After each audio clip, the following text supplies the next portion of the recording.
let me teach you the real life, how it really is. The reason why you're a loser, and the reason why you're not fucking making it, and the reason why you're trying to go to all these, I go to all these conventions, speak all the time. I look in the fucking audience and these people sign up every year to go to convention, thinking they're gonna learn something fucking different. No, you're lazy. You know exactly what to do, Because even me, in my state of, I can't read and write, I knew exactly what to do.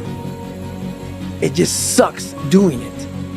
It sucks to do it. It sucks to wake up every morning of your life and say, God, man, I'm not smart. So guess what I gotta do? I gotta study the same shit that I got one of the highest scores in the nation on, and do it again. It's not just there. It's not just there permanently for me. So yeah, it's all stick. It's all stick. The only carrot you have is like, maybe, because whenever I take these tests that are real hard, in the back of my brain, it's like, good chance you're not gonna make it, Goggins. This ain't you, bro. This ain't you. You weren't born like this. This ain't you, the real you, bro.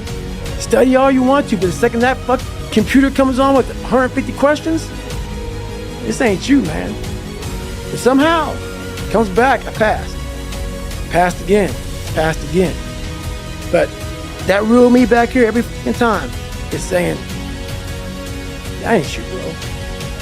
That ain't you. And I have to outwork that voice. When I'm taking that test and I get to a question, I don't fucking know the answer, I'm like, man, and then say, I told you, man, that ain't you. You're 300 pounds, man. You sit at home, you figure out how to do your hair. That's what you do, how to come to school with the reverse baldness when you're 16. That's you. So, there is no get out of jail free card. This is why I say stay hard. Because when you weren't given the gifts, the only thing you can do in life is stay hard. And I know people cannot stand me. They can't stand this talk. This is all you can do. There's no magic pill or a magic potion. All you can do is outwork the man that God created, or woman, in you. And what that looks like is unfun. That's why I said do not do a documentary on me. Because people will not see the truth. They will see what they want to see. I don't want to live like that. Good. And you will live exactly the way you live now, questioning who you are, wondering what is possible, wondering what you are capable of doing. That's how that looks. What we obtain too cheap, we esteem too lightly. Easy successes may be pleasant, but if they're the only successes you achieve, you'll come to expect quick, effortless results. Then when life hits you hard with a difficult challenge, you'll lack the mental toughness to overcome it. Moreover, you'll never appreciate the easy successes as much as the ones that require blood, sweat, and tears. Does it mean that you should reject easy successes and seek the most difficult ways to accomplish your goals? Of course not. However, you should make sure that you don't deliberately avoid hardships. Resist the temptation to set your aims low. Scoring exclusively easy wins might feel good, but you're limiting your potential that way. Over the long term, make sure that you always have at least one big, ambitious, and demanding goal in life, as that's where the power of self-discipline shines, where most personal growth happens, and which delivers the greatest feeling of having accomplished something worth doing. Receive wealth or prosperity without arrogance, and be ready to let it go. Never take self-discipline for granted or assume that if you can control your urges, you're now invincible. Humility plays an important role in helping you maintain self-control. An arrogant person will be more likely to unnecessarily test their willpower, which will eventually lead to their downfall.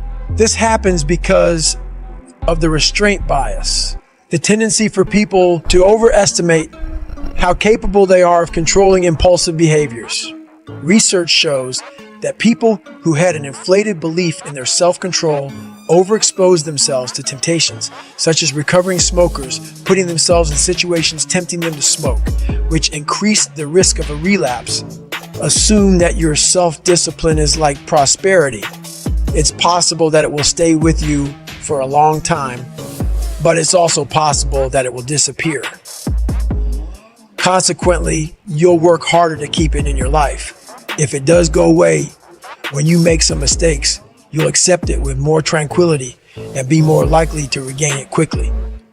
You gain strength, courage, and confidence by every experience in which you really stop to look fear in the face. You are able to say to yourself, I lived through this horror. I can take the next thing that comes along. You must do the thing you think you cannot do. Self-discipline is a lot like dealing with fear. When you face temptations, look them straight in the eye and send them packing. The next time they appear in your life, you'll be able to say to yourself, I managed to overcome them once. I can handle them this time as well. The more times you successfully overcome the temptations, the easier it will be to handle them again. Regular practice will make you less susceptible to temptations and even more likely to ignore them, just like looking fear in the face will make you more likely to act in spite of it. Granted, it's not that with enough experience, you'll become unconditionally self-disciplined, just like you won't one day stop being afraid of anything. Just remember that each situation that tests your resolve is another experience from which you can draw inspiration to overcome future challenging circumstances when they occur. Never pick the easy road. Never. And it always goes back to kind of the hero mentality. Never pick the easy road ever in your life. That is the one road that is doomed. It is doomed. If you want something like 6-minute abs, all these different things, and people want it so fast, you may achieve what you wanted, but you want the permanent fix. The permanent fix comes from the hard road. The hard road gives you permanent results. The easy road gives you the quick fix. You will go back to where you started on the easy route. That hard route is so permanent that it ends up callousing you everywhere. Everywhere. You keep a six-pack forever. You keep it. You keep it. Because you know the work that goes into it. Yeah. Knowledge has to be improved, challenged, and increased constantly, or it vanishes. Just like knowledge, you can't take self-discipline for granted. Unfortunately, being a self-disciplined person isn't a one-and-done kind of thing. Once you have learned how to live that way, you can still lose it if you don't consistently strengthen it by setting new challenges and rejecting instant gratification in favor of bigger future rewards. Never assume that you're disciplined enough. There's always a new area in which you can improve your self-control and further expand your comfort zone. For example, regular exercise poses no challenge for my self-discipline. In order to strengthen it, I need to set bigger and bigger exercise-related challenges for myself. Instead of focusing on fitness, I can also find a new area in which my discipline is lacking, such as developing more patience when dealing with other people, and focus on improving it until it's no longer a test for my resolve. Such consistent practice ensures that you're at least maintaining your level of self-control and ideally always getting better at it. Hold yourself responsible for a higher standard than anybody else expects of you. Never excuse yourself. Never pity yourself. Be a hard master to yourself and be lenient to everybody else.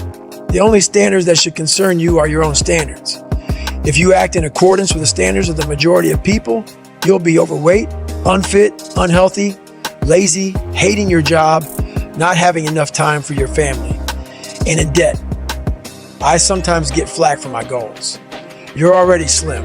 Why do you still watch your diet? Why do you save so much money? You should live it up. Can't you live like a normal person instead of waking up at 5 a.m. and gonna sleep as early as 8 p.m.? According to my standards, the growth should never end. I always hold myself responsible for a higher standard, and this allows me to maintain success, friendly habits in my life, and achieve even more success. If you allow yourself to have low standards, how are you supposed to ever achieve excellence? Exhibiting self-control is one of the most powerful demonstrations of having high standards, letting fleeting emotions and urges control your life. As most people do, is a surefire path to mediocrity. The important thing in the Olympic Games is not to win, but to take part. The important thing in life is not triumph, but the struggle. The essential thing is not to have conquered, but to have fought well. Nobody will ever give you any grades for your level of self-discipline. There's no finish line and there's no podium for the winners. The only purpose of building self-discipline is to conquer yourself, your own urges, your own weaknesses, and your own self-sabotaging behaviors. It's easy to forget this fact and assume that when you reach your goals, you're done. In fact, the moment you make your dreams come true isn't the most important moment. It's important, no doubt, but without the process leading to it in itself, it means little. The most important moments are the moments of struggle, when you're striving to fight, even when you can barely stand and the whole world is spinning around you. It's this very act that proves your mettle and showers you with life, encompassing benefits, not the act of winning in itself. Whenever you find yourself frustrated that you're still a long way from the finish line, remember that it's right now, at this very moment, that you're collecting the biggest rewards. It's the struggle in itself that improves you and makes you a more successful person. Anybody, not just Navy SEALs, but anybody that can accomplish anything that is hard. The only separator is that they really want to be there. There's some people that get inspired, and that inspiration moves them to try to do something. But the inspiration is very high right now in this nice environment. We're in a nice environment. The ocean's out there. I'm talking to you. If I want to go to the refrigerator and get something to drink, eat, I can. I watch a movie about some badasses, you're inspired. But the second you're not in this environment and you're actually doing what inspired you, that suck factor is now real. You can't just get off your couch and get a shake or get a box of donuts or turn the TV. You're now there. And only those people who have been there 1,000,000 times in their minds and have lived in that water and have suffered 1,000,000 times and realize my legs may break, my knee may break, my bones will hurt. I will be the coldest I've been in my life. I will be miserable and accept that. Because what happens is when you get in a horrible situation in life, your mind, I call it my 1-second decision. When you get in a horrible situation in life, your mind immediately says, get the out of here. Everybody's does, even if you want to be there. But it starts to have all these different questions in your mind in that 1 second. And it says, okay, why are you here? Why are you doing this? Why this? Why that? And then you start to say to yourself, if you don't want to be there that bad, I have a beautiful wife at home, man. Why the am I doing this, man? Like, this is stupid. This is gonna get these guys injured. Like they're gonna pay for this for the rest of their lives. I'm not gonna break my body up to do this. Your mind starts to say, yeah, this is stupid. But if you are already knowing that this is gonna happen to you, you have all the answers to these questions that your mind starts to give you when you're in suffer mode. To succeed, you must fail. In failure and in suffering, all the answers are in there. All the answers to all the test questions. The test is your life. All the answers are in there. You don't have to live in suffering, pain, and failure all the time. You have to learn. Like people hate working out. You're only going to visit working out maybe an hour a day, 23 other hours of the day. You're not in it. But how you become in shape is you must visit suffering. Visit working out 1 hour a day. Visit suffering 1 hour a day. Visit your past failures. 1 hour a day. The relationship with it is the answers are in there. They are in there within the suffering. Go in there. I call it the live autopsy. The live autopsy, how you find out. They crack you open after you're dead. How you can live is do it while you're alive.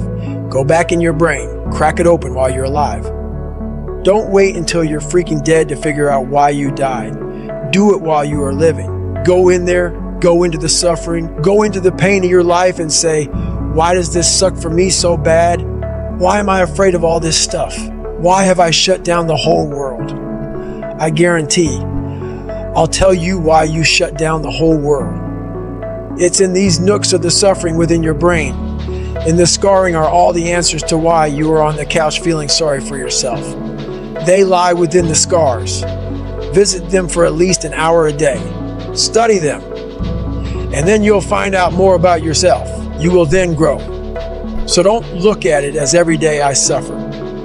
Go into it an hour a day. Learn from yourself. Learn from life.